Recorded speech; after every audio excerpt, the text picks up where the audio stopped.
Hello, this is Pastor Dan. I'm standing at the rear entrance of the First Church of God in New Martinsville, West Virginia. And this is the first of our daily devotionals on video for Holy Week 2020. So it's Monday, and we're going to talk about the events that happened on Monday of Holy Week. In Mark chapter 11, talks about Jesus entering back into Jerusalem from Bethany. And as he walked along with his disciples, they saw a fig tree in the distance. And they noticed the fig tree was full of leaves. So they approached it thinking, breakfast. As they got close, they saw that there were no figs on the tree. And so Jesus, unhappy with the tree because it did not produce fruit, cursed the tree, and it withered immediately. Not a very good start for a good day. So Jesus and his disciples went ahead. They went on into Jerusalem, and they went to the temple. And as Jesus and his disciples entered the temple, they noticed that there were a lot of tables set up and animals around and people selling these animals and money changers. The thing was, there was a lot of people coming into town for Passover. People coming to bring their sacrifice. People who couldn't travel great distances with animals for sacrifice. So they decided that they would just buy them when they got there. And the temple made that easy for them. So the problem is, the people at the temple who were selling the animals were selling them super expensive. Kind of like the way it is when you go to an amusement park and you want to buy food. It costs twice as much there. That's the way it was in the temple. Also, you couldn't use regular money in the temple because that money had the picture of Caesar on it or some other government official.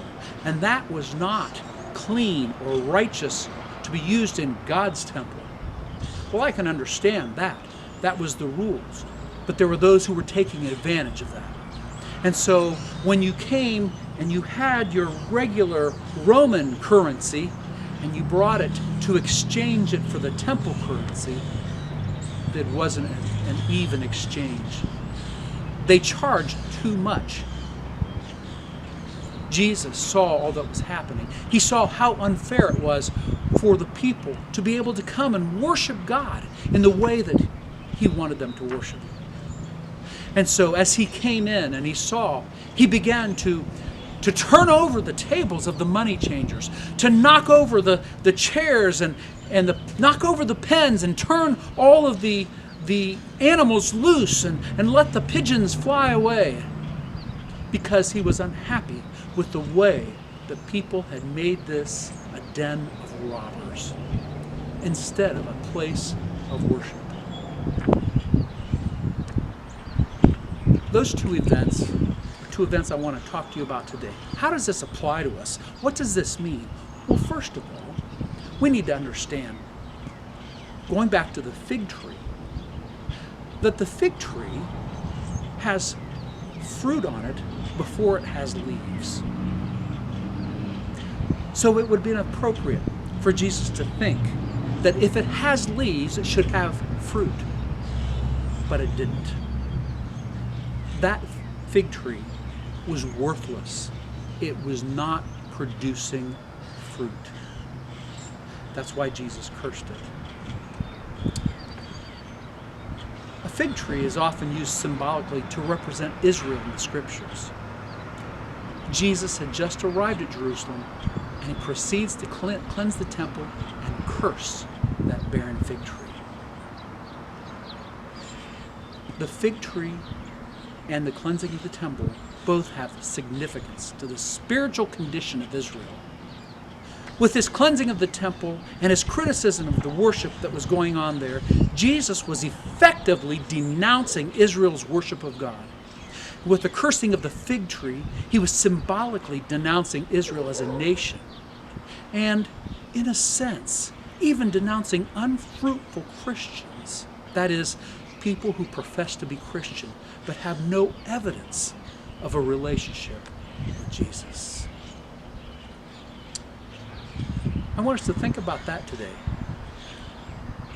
How is your fruit? Are you bearing fruit? Or do you call yourself a Christian? The leaves are there, but no fruit. Ouch. Yeah? I challenge you to look at yourself today. How are your fruits? How is your worship? When you worship the Lord, is it just because that's the way we do things, or is it from your heart? Father, today I ask that you would help us to analyze our hearts, to analyze our fruit. I pray that as we progress through this Holy Week, we can take a closer look every day and draw closer and closer to you. Help us to submit to you, Jesus. Amen. Thank you. See you tomorrow.